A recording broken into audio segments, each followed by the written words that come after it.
Good afternoon students. हम कर रहे थे डायमेंशंस में हमने किया था, कल तक हमने किया था टेक्नोलॉजिकल एनवायरनमेंट। आज हम करेंगे 4th पर political environment. Political environment consist of the political condition such as the general stability and peace in the country and the attitude of the government.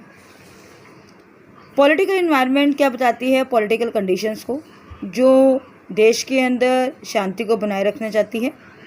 इसका बिजनेस के अंदर बहुत ज़्यादा इम्पैक्ट पड़ता है। इसके अंदर कहता है कि आइदर पॉजिटिव और नेगेटिव दो तरह के इम्पैक्ट आते हैं बिजनेस में। Hence businessman must scan it consequently and the carefully. हर बिजनेसमैन चाहता है कि जो यहाँ पर काम लगातार करे और काफ़ी स्थिरता से करे। इसके अंदर मेजर एलिमेंट्स दिए हुए हैं बेटा जी आपके सामने। एलिमेंट्स में आपके पास पॉलिटिकल एनवायरनमेंट में फर्स्ट ऑफ ऑल आता है political stability in the country, peace in the country, देश में हम चाहते हैं औद्योगिक शांति बनी रहे।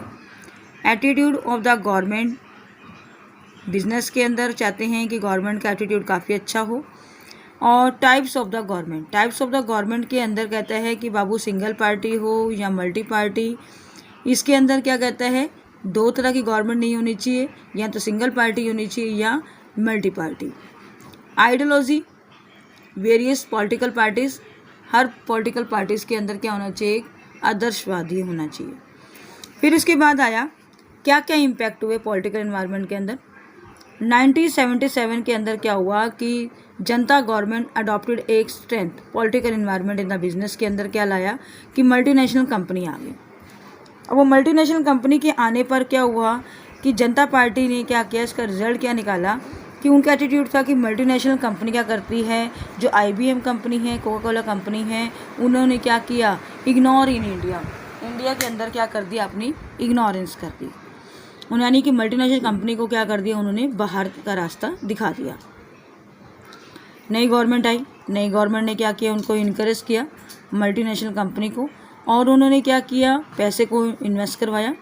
इसमें पैसा इन्वेस्ट करने पर this lead the opening the door Indian market for the multinational company के क्या कर दिए, दरवाजे खोल दिए। कॉन्सिक्वेंटली कोका कोला कंपनी ने क्या किया, इंडियन मार्केट के अंदर फिर दोबारा से क्या किया, अपने आप को प्रवेश करवाया। फिर उसके बाद बेटा जी it was only the because of the political interest. इसमें हैदराबाद जो है आप जानते हैं, हैदराबाद का नाम क्या रखा गया, साइबराबाद। इसके अंदर क्या था कि इसकी पहचान की जाती थी सेंटर की, इंफॉर्मेशन का टेक्नोलॉजी IT सेंटर था। इसका क्या रिजल्ट निकला कि यहाँ पर IT कंपनी क्या थी, स्थापित की गई, इसलिए हैदराबाद का क्या रखा गया, साइबराबाद रखा गया। फिर आता है हमारा लीगल इन्वायरमेंट। लीगल इन्वायरमेंट में क्या कहता है, कंसिस्ट ऑफ ऑल द, जितने भी हमारे एक्ट हैं वो पास किए जाते हैं गवर्नमेंट के द्वारा, जजमेंट के द्वारा। इसके अंदर जो भी डिसीजन लिया जाता है अलग अलग कमीशंस, अलग अलग एजेंसीज, अलग अलग अपॉइंटेड सेंटर के द्वारा लिया जाता है। इसमें स्टेट लोकल लेवल दोनों तरह की गवर्नमेंट आती है। इसके अंदर कहता है कि जो भी आप अरेंजमेंट करते हैं, आप रेगुलेट क्या करते हैं, बिजनेसमैन इसके अंदर कंट्रोल करता है किस चीज़ के बारे में, सेल और परचेज़ के बारे में। इसके अंदर यदि मान लीजिए कोई इंडस्ट्रीज़ के अंदर डिस्प्यूट होता है उसको भी दूर किया जा सकता है। बिजनेस कम्युनिटी के अंदर can not be ignore, business community के अंदर हम इसको इग्नोर नहीं कर सकते क्योंकि ये परफॉर्मेंस को क्या करवाते हैं, इंक्रीज करवाते हैं। इसमें दो तरह के नेगेटिविटी आती हैं, पॉजिटिव और नेगेटिव। जो इम्पैक्ट आते हैं बिजनेस के अंदर, रेगुलरली बिजनेसमैन क्या करता है, इसके अंदर ध्यान देता है। मेजर एलिमेंट क्या हुआ लीगल एनवायरनमेंट के अंदर, इस एक्ट के अंदर क्या किया गया, लेजिस्लेशन क्या किया गया, गवर्नमेंट के द्वारा पास किया गया। इसमें कुछ डिसीजन लिए गए अलग अलग कमीशंस का, अलग अलग एजेंसीज के द्वारा, जजमेंट की गई कोर्ट के द्वारा।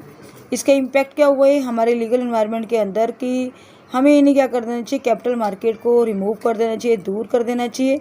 जिससे क्या होगा कि हमारे देश के अंदर जो ह्यूज अमाउंट ऑफ कैपिटल की हमें ज़रूरत है, अलग अलग प्राइमरी मार्केट के द्वारा क्या करवा सकते हैं, हम शेयरों को, नए शेयरों को इशू करवा सकते हैं। एंड इसके अंदर क्या कहते हैं, फॉरेन डायरेक्ट इन्वेस्टमेंट हुई, फॉरेन एक्सचेंज है। बहुत सारी मल्टीनेशनल कंपनी ने क्या किया, इंडियन मार्केट के अंदर अपने आप को प्रवेश किया, जिसके कारण क्या हुआ कि फॉरेन एक्सचेंज क्या है हमारे देश के अंदर बढ़ने लग गया। फिर आता है बाबू इकोनॉमिक रिफॉर्म्स क्या हैं हमारे। 1991 के अंदर नई इकोनॉमिक पॉलिसीज़ बनाई गई। नई इकोनॉमिक पॉलिसीज़ में हमारे चेंजिंग आए सिनेरियो के अंदर, इंडियन इकोनॉमिक एनवायरनमेंट के अंदर इसके अंदर हमारे 3 तरह की इकोनॉमिक्स रिफॉर्म्स आए। First of all liberalisation, privatisation और ग्लोबलाइजेशन। हम पढ़ेंगे बेटा जी लिबरलाइजेशन। लिबरलाइजेशन मीन्स द कहता है कि mis shackling the economy from bureaucratic, जिसके अंदर क्या होता है कॉबवेब होता है, बहुत सारे कम्पिटिटिव फॉर्म्स आ जाती हैं जो क्या करते हैं। कुछ जगह पर क्या कहा उन्होंने कि लिबरलाइजेशन के अंदर आपने यदि अपनी इकोनॉमी को बनाए रखना है तो बहुत अधिक मात्रा में मार्केट के अंदर क्या होना चाहिए, कंपटीशन होना चाहिए। इस चीज़ के लिए उन्होंने क्या किया कि to do away with the necessity of having a licence for most of the industries. इसके अंदर उन्होंने कहा कि आपको इंडस्ट्रीज़ के अंदर क्या कर देना चाहिए, लाइसेंस जरूरी करवाना चाहिए। दूसरा, फ्रीडम होनी चाहिए determine scale of business activities के अंदर क्या होनी चाहिए, उनके बिजनेस की एक्टिविटी के अंदर बिजनेस का पैमाना क्या होना चाहिए, फ्रीडम होनी चाहिए। तीसरा, रिमूविंग करना चाहिए रिस्ट्रिक्शंस, जो हमारी गुड्स एंड सर्विसेज आते हैं वन प्लेस से दूसरे प्लेस तक, तो वो उसको भी क्या करना चाहिए, रिस्ट्रिक्शन को दूर करना चाहिए। Freedom to fix the price of goods and services, जो भी है गुड्स एंड सर्विसेज के प्राइस क्या है उसको फिक्स करने के प्राइजेस क्या होने चाहिए, बिल्कुल फ्री होने चाहिए। रेट ऑफ टैक्सेस में क्या होनी चाहिए, कमी होनी चाहिए। फ्रीडम होनी चाहिए, अननेसेसरी कंट्रोल होना चाहिए हमारी इकोनॉमी के ऊपर। फिर क्या कहा, सिंप्लीफाई कर देना चाहिए इंपोर्ट एक्सपोर्ट के प्रोसीजर को। फिर क्या कहा उन्होंने, हमें सिंप्लीफाई क्या करना चाहिए, कैपिटल मार्केट और टेक्नोलॉजी के बारे में कैसे कैसे हम इसको अट्रैक्ट कर सकते हैं, उन चीज़ों के बारे में भी बताना चाहिए।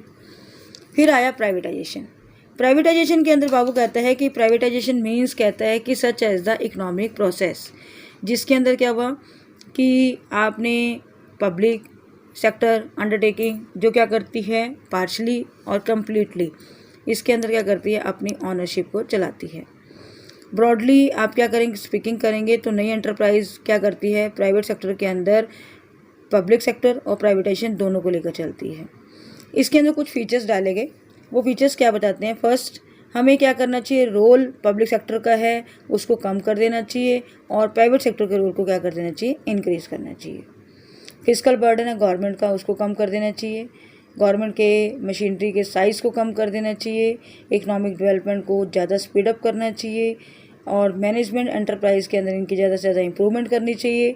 गवर्नमेंट के ट्रेजरी को जो खजाना बिल है उसको बढ़ा देना चाहिए और कम्पिटिटिव मार्केट के अंदर इंडस्ट्रीज़ के अंदर पब्लिक सेक्टर के अंदर उनका कंपटीशन को इंक्रीज़ करना चाहिए।